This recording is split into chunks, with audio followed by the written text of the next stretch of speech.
जय हिंद साथियों, good morning. मैं आपका दोस्त नुष्ट बिलास जैन स्वागत करता हूं आप सबका एसएलएच अकेडमी पर। डेली करंट अफेयर्स की क्लास में आप सबका स्वागत है। देवियों और सज्जनों, मेरा आप सबसे विनम्र अनुरोध है कि आप सब वीडियो को अंत तक बिना स्किप किए हुए पूरा मन लगा कर देखें। और अगर आपको वीडियो पसंद आए तो प्लीज़ वीडियो को लाइक करें, कमेंट करें, शेयर करें और चैनल को सब्सक्राइब करना बिल्कुल भी ना भूलें। दोस्तों, अब आपका ज़्यादा समय ना लेते हुए देखते हैं आज का पहला प्रश्न। आज का पहला प्रश्न है, लघु उद्योग विकास बैंक के का नया चेयरमैन एवं प्रबंध निदेशक निम्न में से किसे बनाया गया है? आपके ऑप्शंस हैं: ए शिव सुब्रमण्यम अय्यर रमण, बी राहुल सचदेवा, सी अनिल बंसल और डी मोहन कुमार अग्रवाल। तो दोस्तों, आपको बता दें, लघु उद्योग विकास बैंक सिडबी का नया चेयरमैन एवं प्रबंध निदेशक शिव सुब्रमण्यम रमण को बनाया गया है।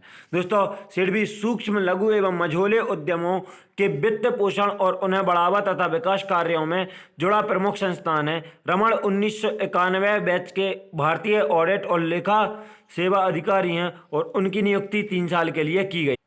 देखते हैं दोस्तों आज का अगला प्रश्न। आज का अगला प्रश्न है, प्रत्येक वर्ष 21 अप्रैल को कौन सा राष्ट्रीय दिवस मनाया जाता है? आपके ऑप्शंस हैं: ए राष्ट्रीय कला दिवस, बी राष्ट्रीय सेना दिवस, सी राष्ट्रीय मौसम विज्ञान दिवस और डी राष्ट्रीय लोक सेवा दिवस। तो दोस्तों याद रखें, प्रत्येक वर्ष 21 अप्रैल को राष्ट्रीय लोक सेवा दिवस मनाया जाता है।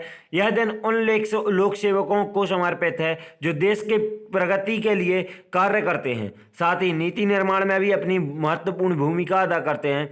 राष्ट्रीय लोक सेवा दिवस के अवसर पर केंद्र और राज्य सरकार के अधिकारियों को उनके द्वारा वर्ष भर में किए गए असाधारण कार्यों के लिए सम्मानित किया जाता है। यह दिवस भारत में 2006 से प्रत्येक वर्ष मनाया जा रहा है। तो दोस्तों याद रखना, राष्ट्रीय लोक सेवा दिवस की शुरुआत कब की गई? तो आपको पता होना चाहिए 2006 में। और यह कब मनाया जाता है? तो 21 अप्रैल को प्रत्येक वर्ष मनाया जाता है। केंद्र और राज्य सरकार दोनों मिलकर अपने अपने अधिकारियों को सम्मानित करती हैं। देखते हैं आज का अगला प्रश्न। आज का अगला प्रश्न है, किस राज्य सरकार ने आवश्यक सेवा रखरखाव अधिनियम लागू किया है? आपके ऑप्शंस हैं: ए पंजाब, बी दिल्ली, सी छत्तीसगढ़ और डी महाराष्ट्र। तो दोस्तों याद रखें, हाल ही में छत्तीसगढ़ राज्य सरकार ने आवश्यक सेवा रखरखाव अधिनियम लागू किया है। इस ईएसएमए आदेश के तहत कोई भी व्यक्ति आवश्यक सेवाओं में काम करने से मना नहीं कर सकता।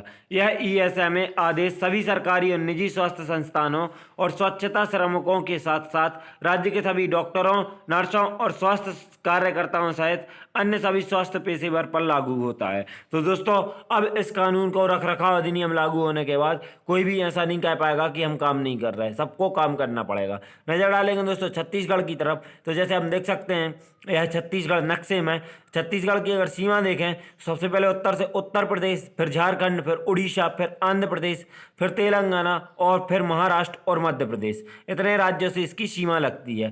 तो दोस्तों याद रखें, छत्तीसगढ़। और यह अलग किससे हुआ है? तो मध्य प्रदेश से अलग हुआ है। 1 नवंबर 2000 को इसकी स्थापना हुई थी। दोस्तों, छत्तीसगढ़ भारत का 26वां राज्य था, 26वां राज्य था, सॉरी। तो आप याद रखें, भारत का 26वां राज्य कौन सा था? छत्तीसगढ़, जिसकी राजधानी रायपुर है। और अगर यहाँ के हम सीमा आपको बता ही दी, मध्य प्रदेश, महाराष्ट्र, झारखंड, उड़ीसा, पश्चिम उत्तर प्रदेश, तेलंगाना। छत्तीसगढ़ का उपनाम देखें दोस्तों, छत्तीसगढ़ को धान का कटोरा कहा जाता है। छत्तीसगढ़ की अगर प्रमुख नदियां देखें तो महानदी, गोदावरी, इंद्रावती, सोन, पैरी, हर्षदेव और सबरी यहाँ की प्रमुख नदियां हैं।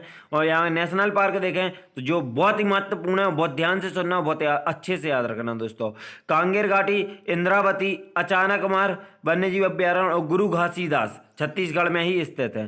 साथ ही याद रखें दोस्तों, यहाँ पर दुधवा बांध है महानदी पर, तो कंफ्यूज नहीं होना। दुधवा राष्ट्रीय उद्यान उत्तर प्रदेश में तथा दुधवा बांध यहाँ छत्तीसगढ़ में स्थापित है। दोस्तों देखते हैं, और साथ में आपको बता दें कि यहाँ पर doctor Shyama Prasad Mukherjee thermal power station Chhattisgarh में ही स्थित है। और यहाँ का एक प्रमुख कार्यक्रम चलता है जन चौपाल कार्यक्रम, तो आपको यह भी याद रखना है।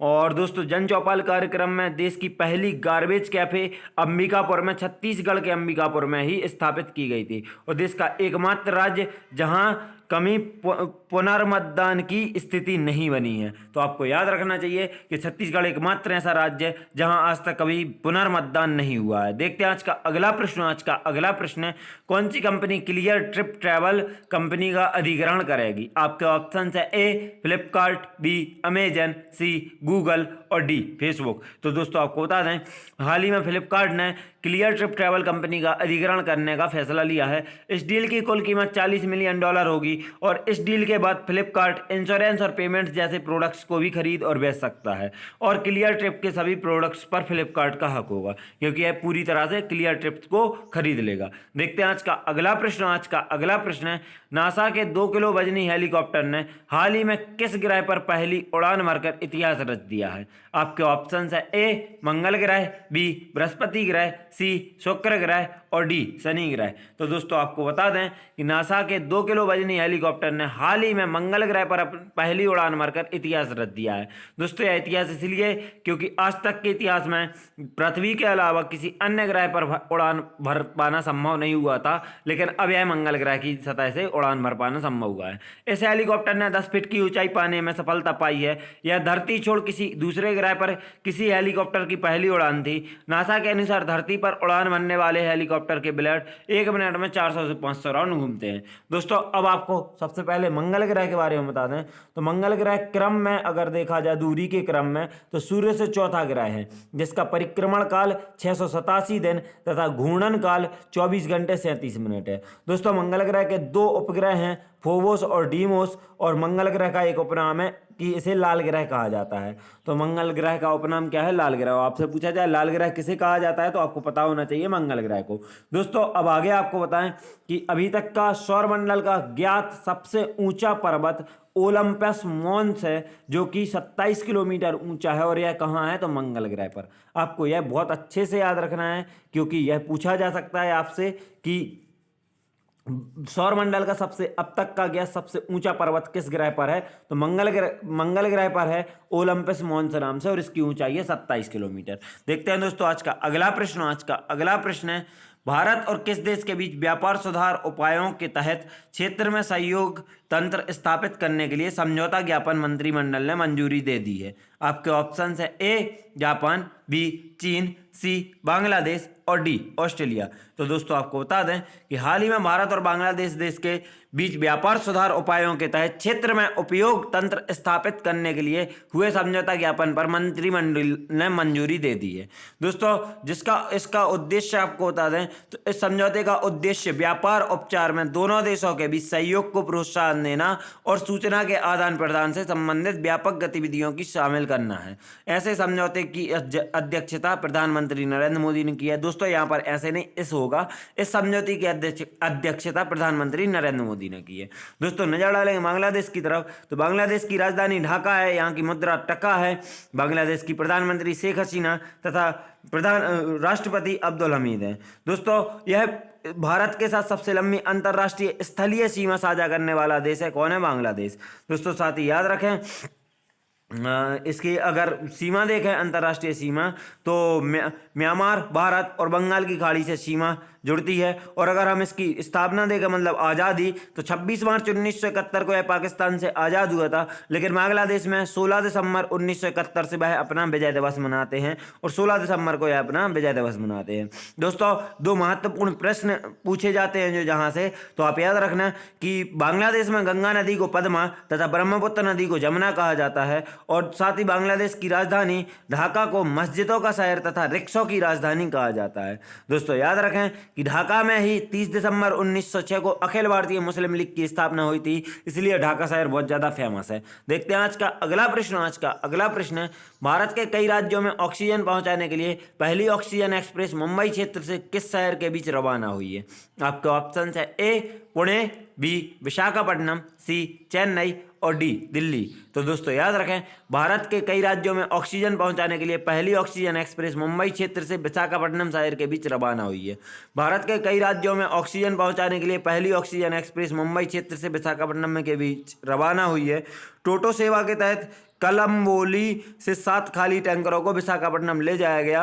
यहाँ से तरल मेडिकल ऑक्सीजन लोड किया जाएगा। तो विशाखापट्टनम से मुंबई लाई जा रही है ऑक्सीजन। देखते हैं आज का अगला प्रश्न। आज का अगला प्रश्न है, हाल ही में किसने मोंटे कार्लो 2021 का खिताब जीता है? आपके ऑप्शन है A Rafael Nadal, B Robert बाटिस्टा अगोट, C Stefanos Tsitsipas और डी डैन एवांस। तो दोस्तों याद रखें, हाल ही में स्टेफानोस सित्सिपास ने मोंटे कार्लो 2021 का खिताब जीता है। दोस्तों स्टेफानोस सित्सिपास ने अपनी पहली एटीपी मास्टर्स 1000 श्रृंखला जीती है और यह ग्रीक के निवासी हैं। तो ग्रीक स्टार इस स्तर पर अपने पिछले 2 फाइनल हार गए थे। तो इन्होंने इसके पहले 2 बार फाइनल में जगह जरूर बनाई। किसने? स्टेफानोस सित्सिपास ने।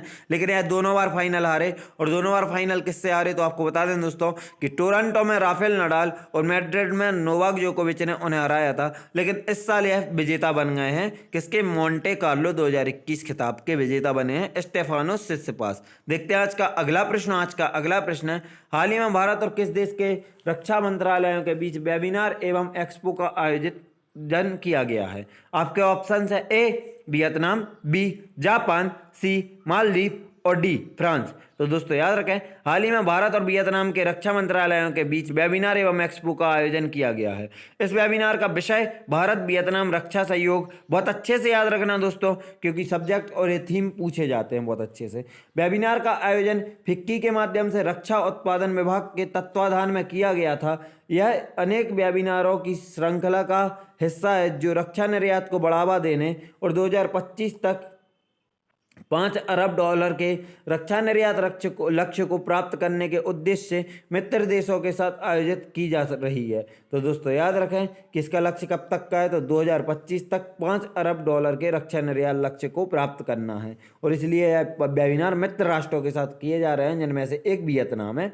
वियतनाम के साथ किया गया और इसका विषय बहुत अच्छे से याद रखना, वियतनाम रक्षा सहयोग। भारत वियतनाम रक्षा सहयोग इसका विषय था। देखते हैं आज का आखिरी प्रश्न। आज का आखिरी प्रश्न है, हाल ही में किस राज्य ने इंटरएक्टिव वॉइस रिस्पॉन्सिव सिस्टम से सुसज्जित 24/7 कॉल सेंटर स्थापित किए हैं? तो आपके ऑप्शन है ए पंजाब, बी तमिलनाडु, सी अरुणाचल प्रदेश और डी मध्य प्रदेश। तो दोस्तों याद रखें, हाल ही में पंजाब राज्य ने इंटरएक्टिव वॉइस रिस्पांस सिस्टम से सुसज्जित 24/7 कॉल सेंटर स्थापित किए गए हैं। 24/7 का मतलब दोस्तों यही होता है दिन के 24 घंटे और हफ्ते के 7 दिन। याद रखें, पंजाब राज्य ने योजना के अनुसार 2022 तक हर घर जल लक्ष्य को प्राप्त करने के लिए राज्य की प्रतिबद्धता को दोहराया है और इसीलिए यह वॉइस रिस्पॉन्सिव सिस्टम है जो इस कार्य में पारदर्शिता और जवाबदेही सुनिश्चित करने के लिए यह कॉल सेंटर स्थापित किया गया है। तो दोस्तों याद रखें कि यह 2022 तक का लक्ष्य रखा गया है, हर घर जल लक्ष्य को प्राप्त करना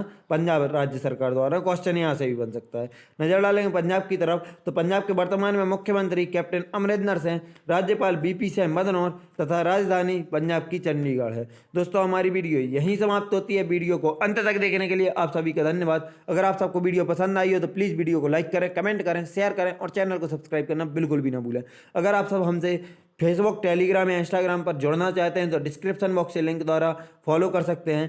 और दोस्तों आपको बता दूं, टेलीग्राम पर एक बिल्कुल फ्री प्राइवेट ग्रुप बनाया जा रहा है जिसमें एक अलग ही लेवल पर स्टडी होगी और उसमें सिर्फ सीरियस स्टूडेंट्स रहेंगे। तो जो लोग इंटरेस्टेड हों टेलीग्राम पर संपर्क कर सकते हैं ग्रुप के द्वारा। और आप सबको अगर इस क्लास की PDF चाहिए तो आप हमारे टेलीग्राम चैनल को भी ज्वाइन कर सकते हैं, SLH अकेडमी को। क्लास को अंत तक देखने के लिए एक बार फिर से धन्यवाद। जय हिंद, जय भारत, आपका दिन मंगलमय हो।